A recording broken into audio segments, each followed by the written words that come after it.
Alright, Assalamualaikum and good morning. So today we are going to continue with the topic of demonstration and also verbal instruction.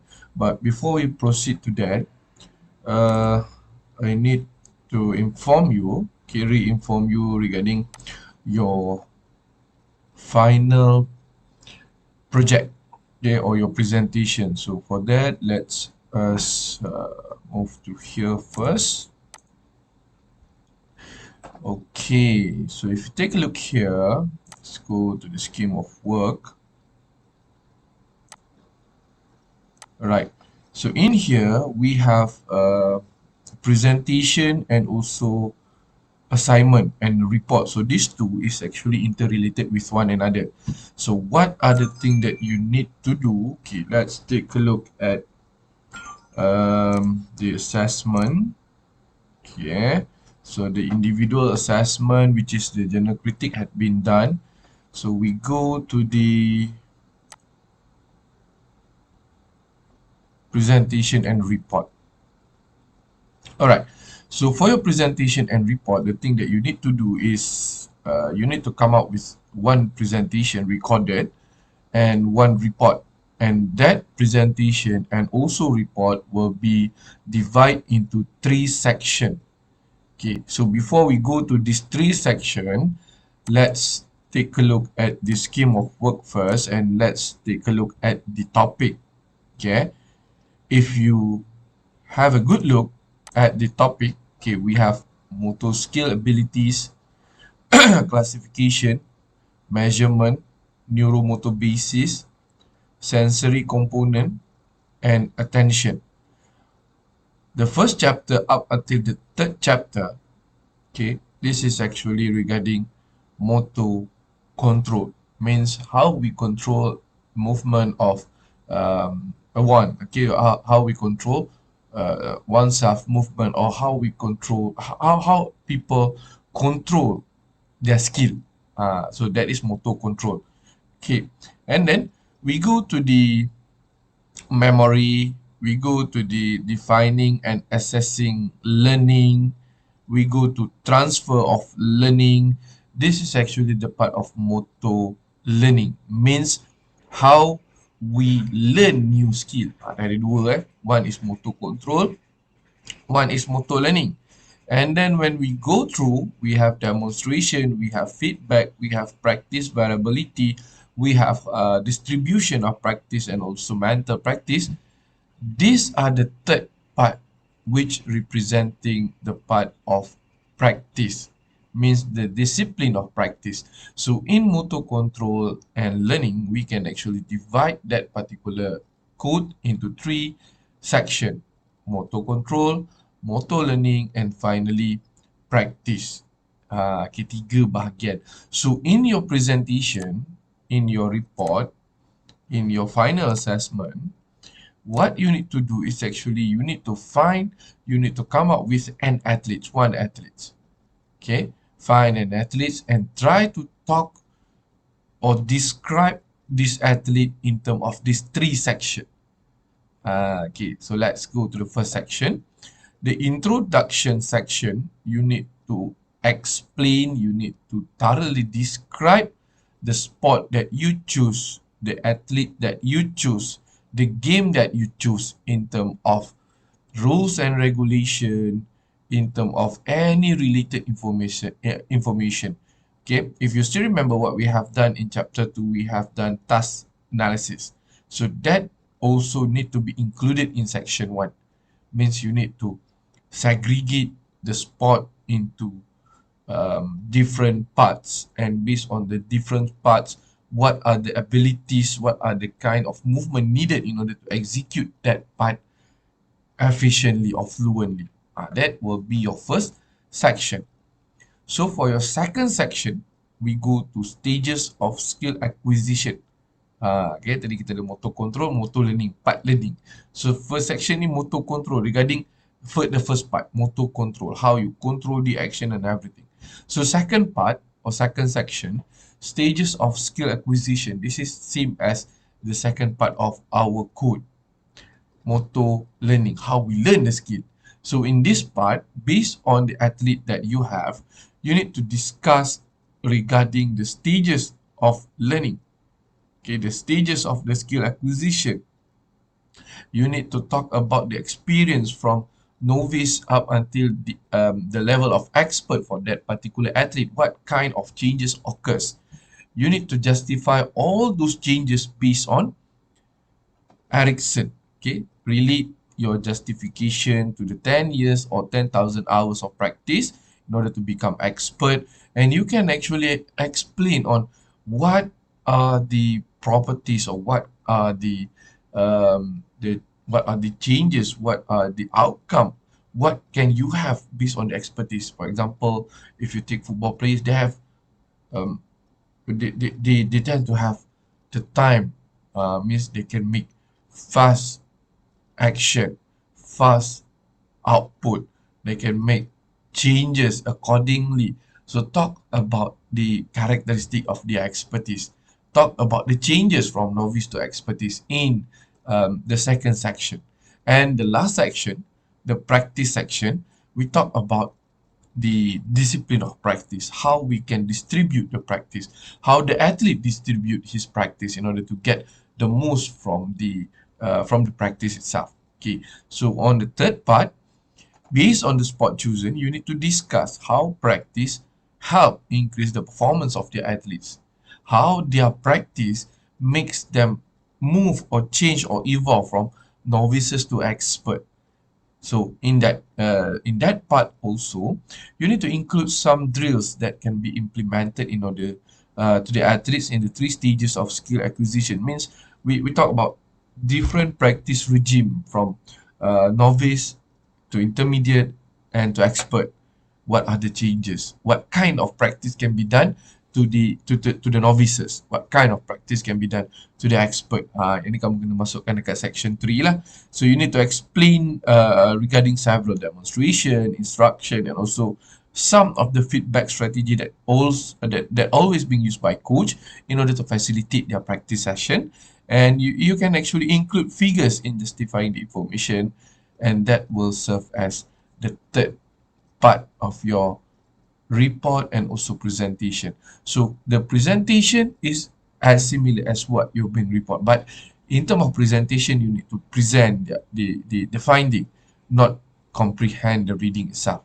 Dua benda lah. Satu, you need to present based on whatever thing that you have find out regarding novice to expert, and then come up with a full report regarding that. This will serve as 40% of your final carry mark. Okay, 30 will come out from report, and another 10 will come out from your presentation. Jadi tolong jangan lupakan itu. Tu assignment, the report will serve 30, the presentation will serve 10, the journal critic that you have submitted will serve another 20, and the excess of 40 will be your final assessment later on. Okay, so finish with recap of our assignment, and that assignment need to be submitted on week 13. Ni kat sini. Jangan lupa, kita sekarang dah dekat sini, week 9. So you have another 1, 2, 3, 4, 5 week to submit both your presentation and also your report. Alright.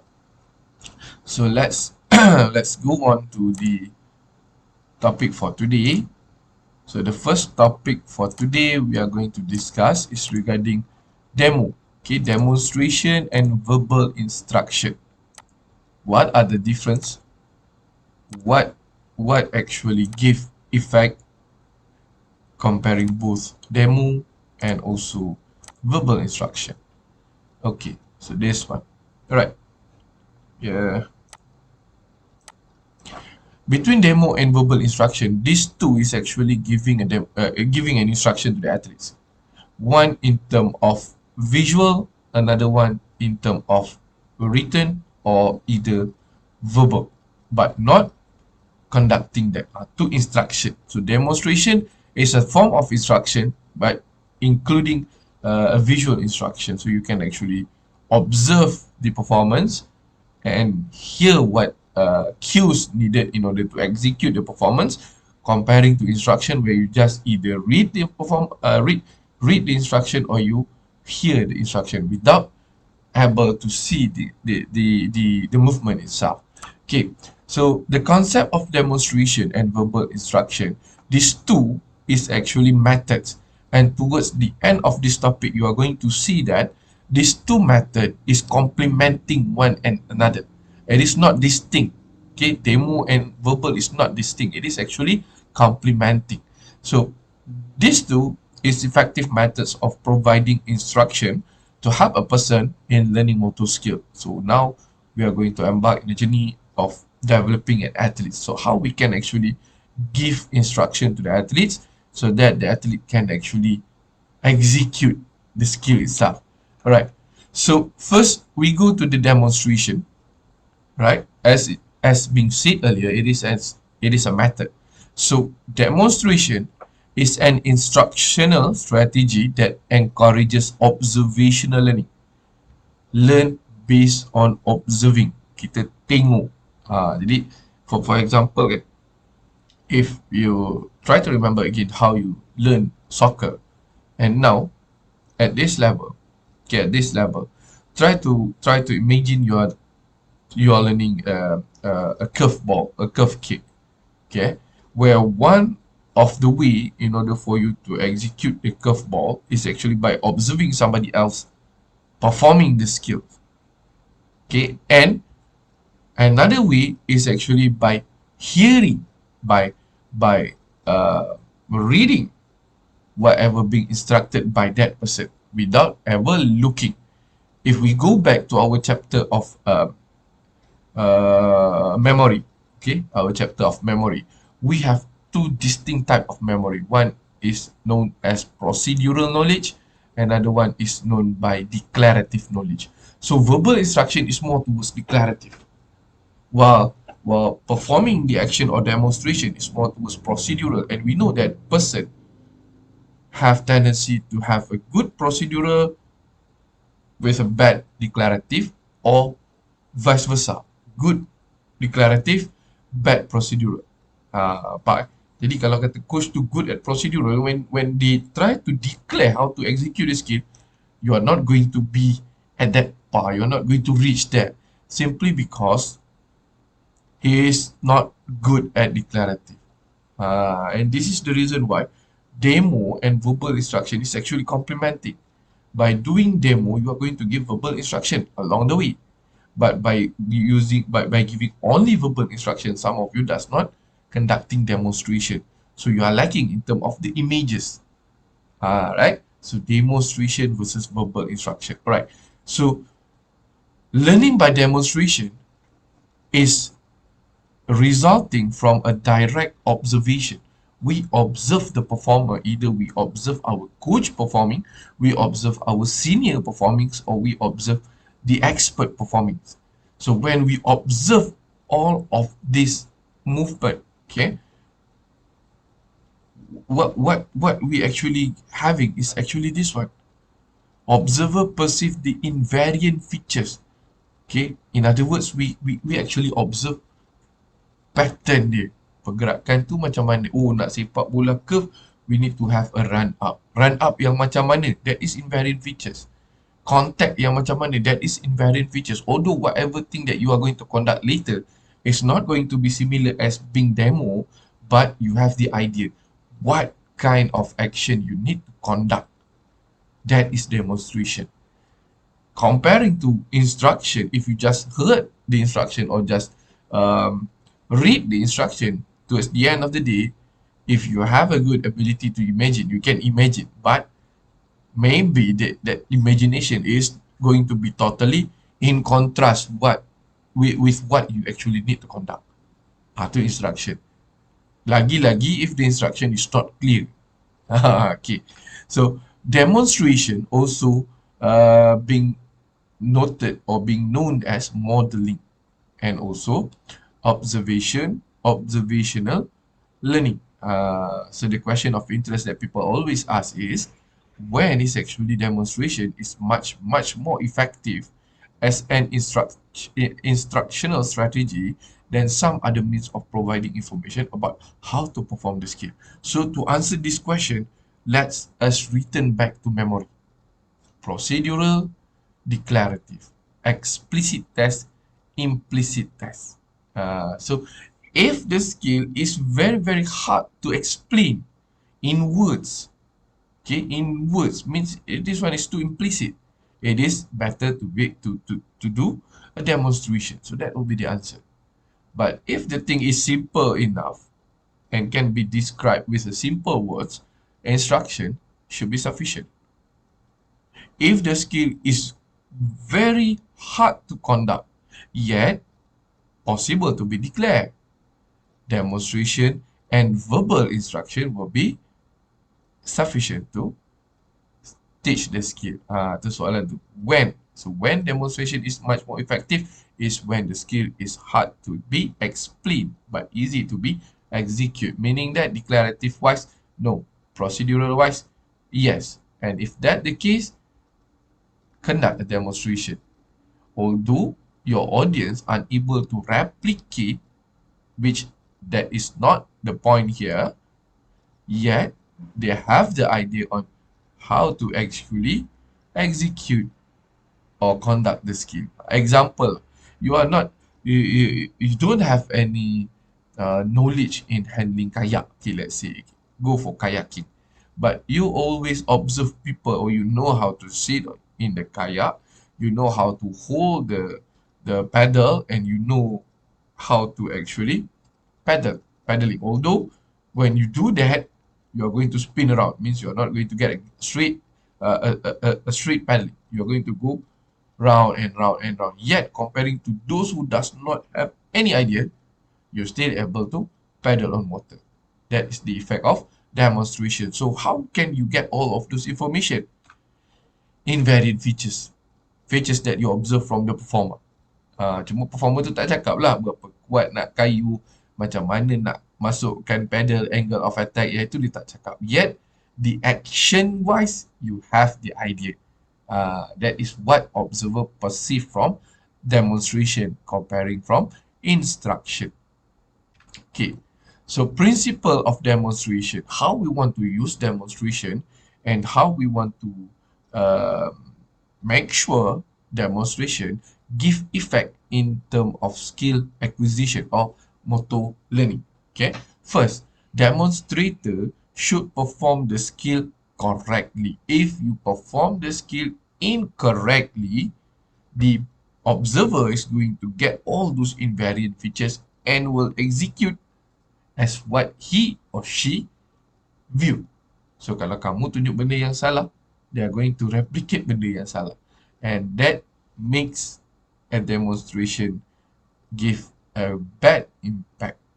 So make sure use a demonstrator that can actually execute the skill correctly.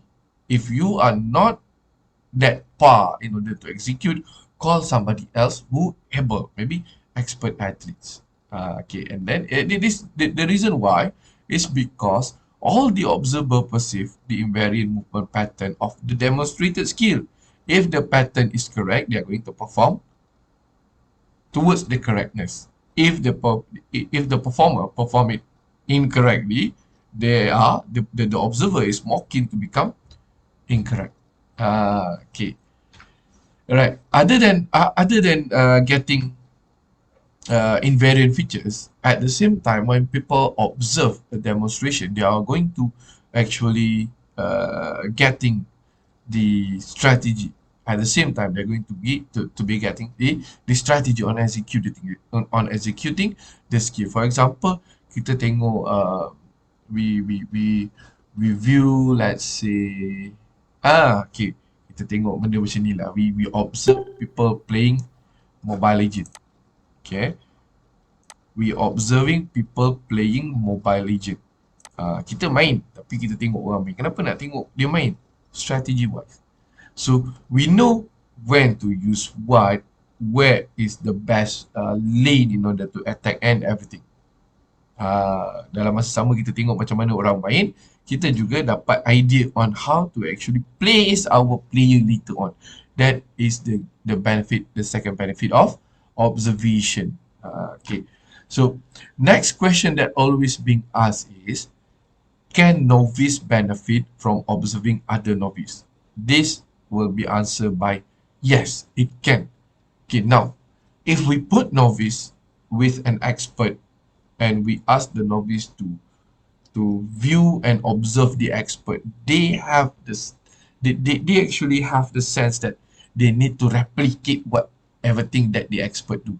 This is not good.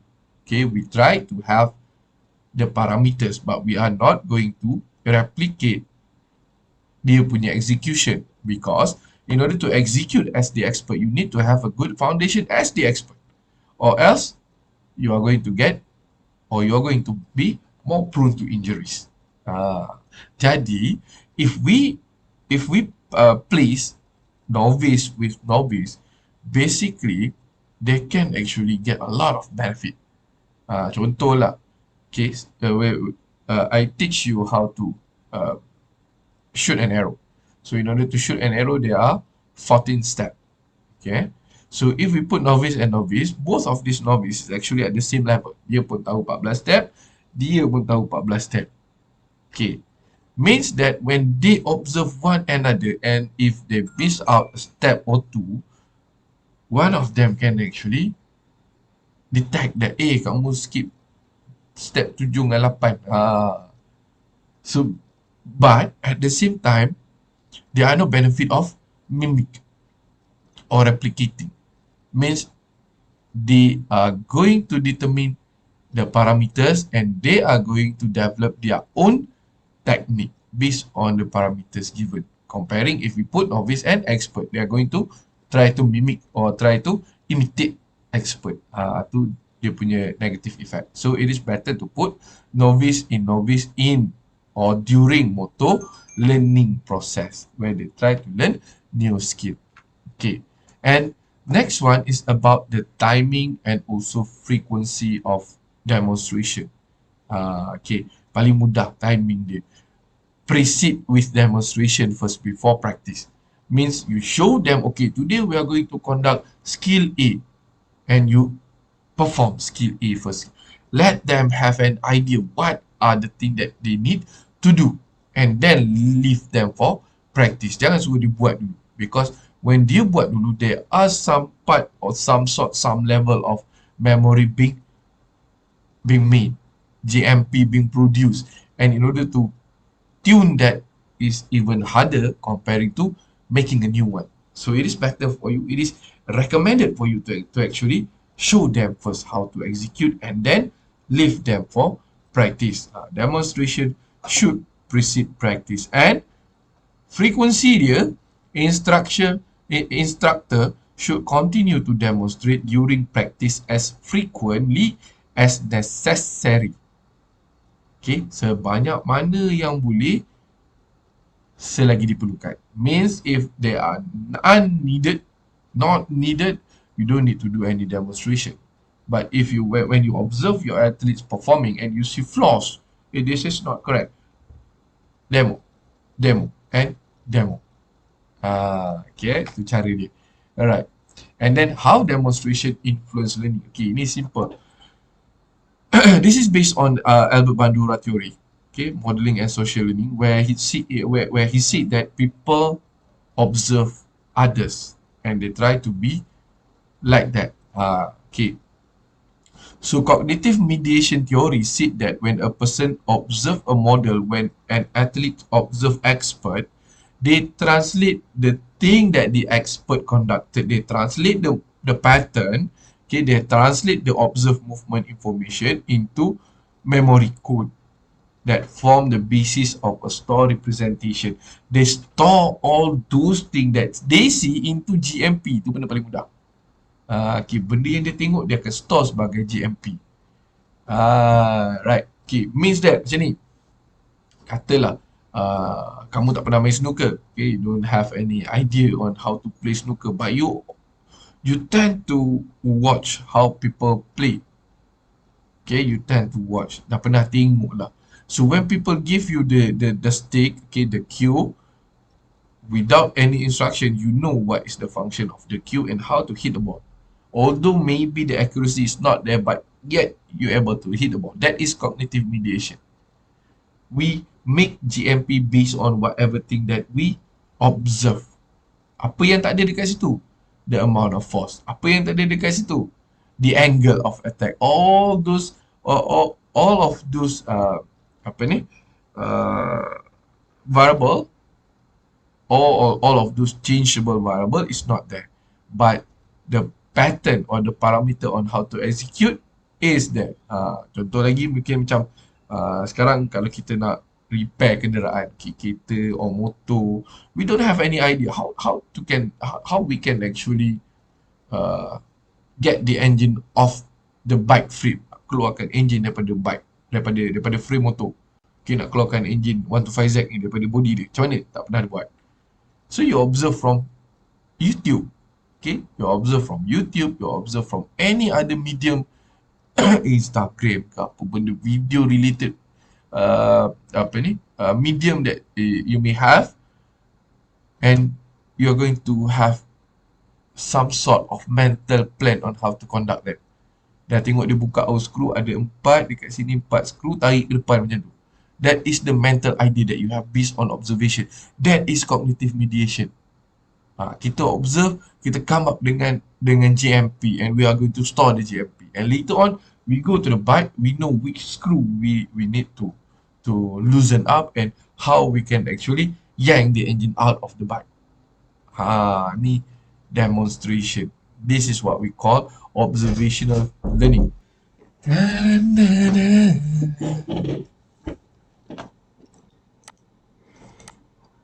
Okay, so kita sambung. Itulah yang dimaksudkan dengan observational learning. Okay, and how cognitive mediation theory help people learning skill by observation. So we observe, we make plan mentally.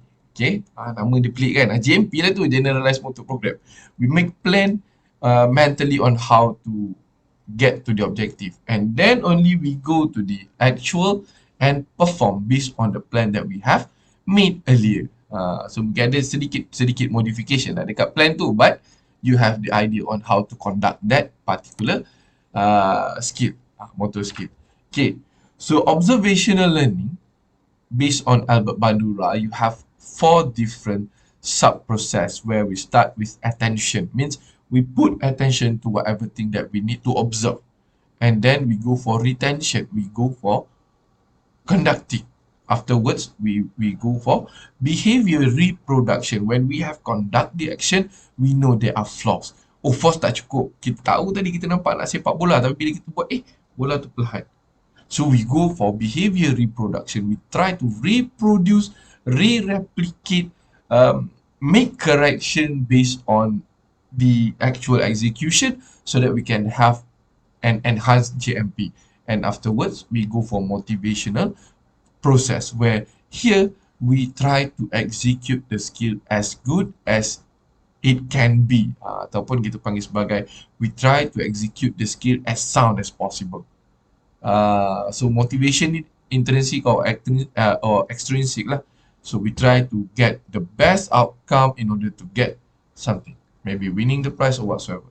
So by getting that intrinsically or extrinsically, it helps in learning the process itself, learning the skill itself. Jadi mula dia kat mana? Observe. Same goes when we go to sekolah. Let's say macam dulu masa sekolah kan, masa sekolah rendah lah apa, okay, teacher teach you about maths. That is observational learning. We observe, tengok cikgu tu buat kat depan macam mana, and try to replicate. And when the problem change, now there are no answer. Tak sama. Kita observe kan, tak sama. Tu kita panggil dia sebagai dia punya the variables. So when the variable change, we need to do behavior reproduction. Okay. This one is based on Gibson. Tadi based on Bandura, we say that people learn from observation, and based on J.J. Gibson, he said about dynamic view of modeling. The visual system is capable of automatically process the observed movement in a way that constrain the motor control system to act accordingly, so that the person does not need to engage in cognitive mediation. Okay, based on J.J. Gibson kata pula, what you observe, you can actually replicate terus. You don't need to come up with GMP. But when we learn something based on instruction, we need to actually try. try it first and then the GMP will be made. Jadi maksudnya by modeling, by observation, we skip one process which is trying. Tengok GMP dah dapat. But if you read, if you hear things, you need to actually try it first and then only the GMP will be made. So that is the effect of observation. Okay. So all of those talk about demonstration. And this is actually the part about instruction. So why I say instruction complementing demonstration? We can do these two methods separately, but if you combine these two, it's even better. Okay. Verbal instruction rank with demonstration as a commonly used means of communication to perform motor. So factors that are important for developing effective verbal instruction is the amount of verbal instruction. The amount cannot be too large. You're going to lose focus. Okay. And then verbal instruction need to be focused more towards the outcome. Kalau kita buat tadi, demo, we can actually demo the whole. But when we go for instruction, it is better to focus on outcome. Example. Okay, example. In my sport, so I need the athlete to shoot at the center of the target. So my instruction is try to make the arrow go straight in the middle.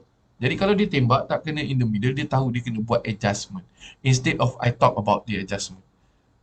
So verbal instruction, it is better if you put it or if you channel that externally, means straight to the target. Apa outcome yang kita nak? Okay, kamu punya kaki ni mesti kena dekat kepala. Kick the head, that is movement outcome. So how you want to kick the head, the angle and everything will be set by the athletes. You don't need to talk, okay, kaki tu buka lagi. No, you don't need to do that.